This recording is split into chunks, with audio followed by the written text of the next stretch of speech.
can you just tell us a little bit about what the last few weeks have been like for you and your family? The last few weeks? You mean the last few month? Whatever, yeah. Last few wherever weeks you want have to been- start. You could start when you were born if you'd like.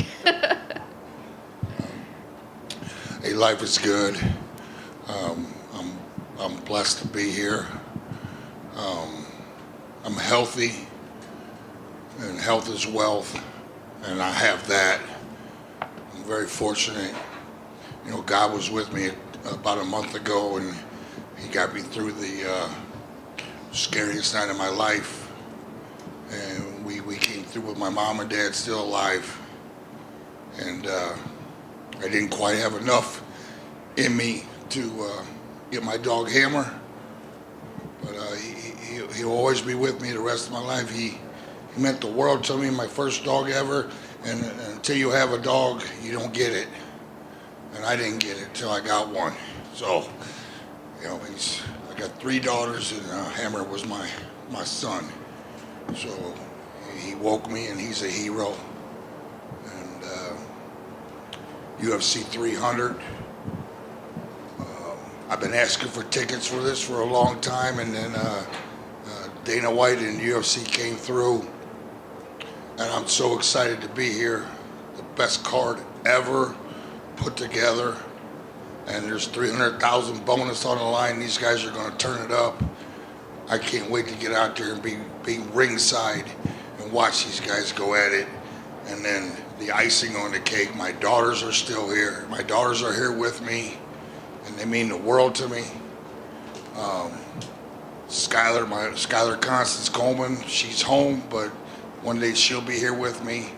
And then I get to wrap that belt around the winner of 2 bad mother freakers, Justin Gaethje and Max Holloway. They epitomize what a bad mother freaker is. So it's going to be violent, it's going to be a war, it's going to be a night of fun. The greatest sport ever assembled, mixed martial arts, and I'm proud to be a part of it and be here today. Were you surprised with the reception that you got from the MMA community after everything happened? Were you surprised at the way that everybody kind of rallied around you and your family? Yeah, when I woke up and came through and started talking to my family, my daughters were right there bedside with me the whole time. You know, I just thought I was waking up, and you know, it's going to be a little family thing, and we'll get through it. And then they quickly let me know how much love and support that I had, not just from my close fans, but just from fans, not just in America, all around the world. The whole country stepped up and showed me, you know, love, and they were worried about me, concerned. And as a human being, how can that help me? How can that not make me be happy and feel good about myself? And I am. You know, you already mentioned the BMF fight. How do you see that fight going? Do you have a favorite, or are you willing to kind of say who you think might win that fight? I love both these guys. I'll make my prediction when they get in that cage and I see them eyeball each other up. That'll be a big difference. You know, Justin Gaethje can knock you out at any time. Everybody knows that. But Max Holloway is the best boxer in the world, and we're going to see which one of these guys. I know they both put in the training camp because they've been around forever. They know not to miss a day. But we'll see which one of them can step up and rise to the occasion tonight, and that's what matters. Who's going to mentally be there and take this fight? There's been a little bit of talk about potentially letting the women fight for a BMF title. Is there anybody that you think female that's already kind of a BMF? I had to think about it, but we definitely need a BMF, and they'll let themselves be known who it is. Bring back, I don't know. Give me a couple. Who do you think there? Oh gosh, it's hard. Give me one. Joanna would be the first person I would think of, but she's. Oh yeah, Joanna. She come out of retirement. Joanna would be the perfect BMF. Started off. Who wants Joanna? She'll come out of retirement for it, I bet. I think so too.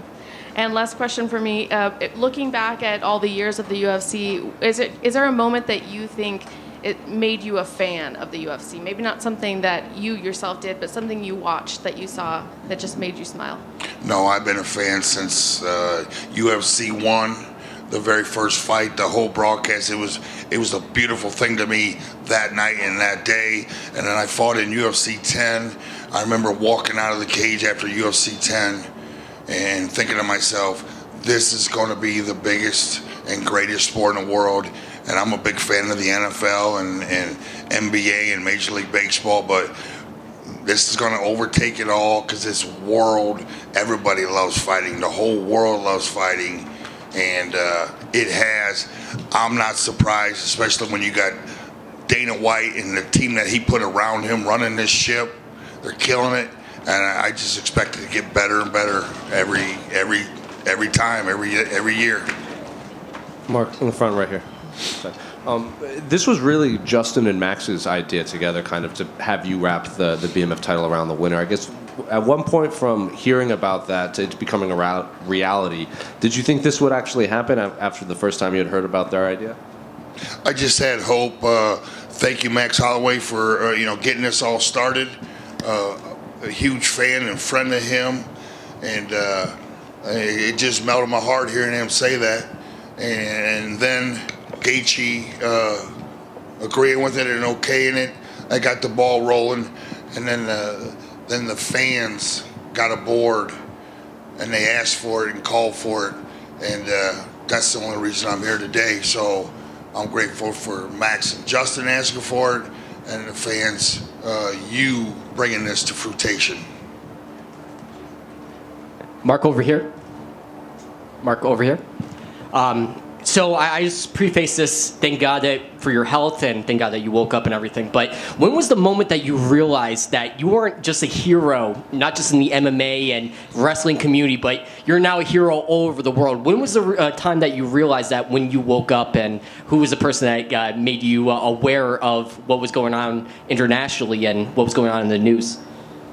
I don't know if there was a moment. It still hasn't really set in, and I'm not comfortable being called a hero. I just did what I think anybody would have did, and I am proud of myself. But my daughters were bedside with me the whole time, and it was a close call. Not gonna lie, I was scared. I got through it. And it was a close call. And then when I finally did open my eyes a couple of days later, my daughters, I got to hug them and show my rejoice for just being here and being alive. I always say tomorrow's not promised, but it has a new meaning to me now. It's so true. And God was with me that night, and I'm blessed to be here. And and I'm grateful for all the love and support. The fans, and everybody that stepped up and helped me out. You made this so much easier, and a lot of good things are going to happen from this. And it's because of you that I recovered so fast. And thank you. And we're up to UFC 300. How does it feel that you building the sport to what it is today? Now we're at 300 events. How does that feel being at the premier event at the sport that you helped build?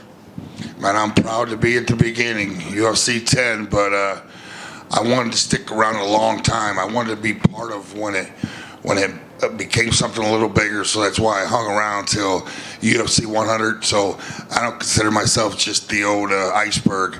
Just I made it to the middle, and now watching it grow and grow, I'm proud to be part of this sport.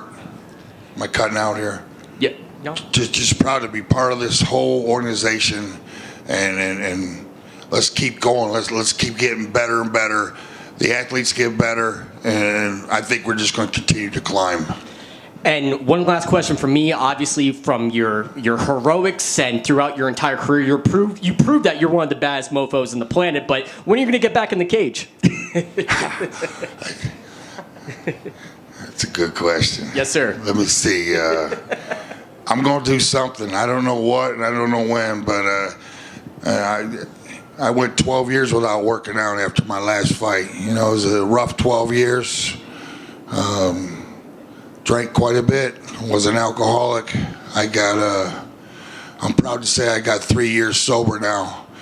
That's the only reason any of this was possible, because I humbled myself and I checked into rehab. I learned how to live life sober, and it's the greatest thing I've ever done. And if anybody's out there struggling mentally or with alcoholism, you can't do it alone. Reach out, get some help.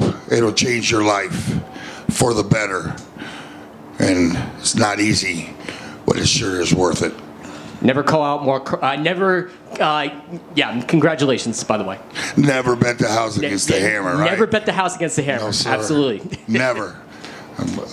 I'll let you know when I'm finished. Hey, Mark, how's it going? So your dog was the hero here, obviously, besides yourself. When you got him, did people warn you about the breed? It's a dangerous breed and all that?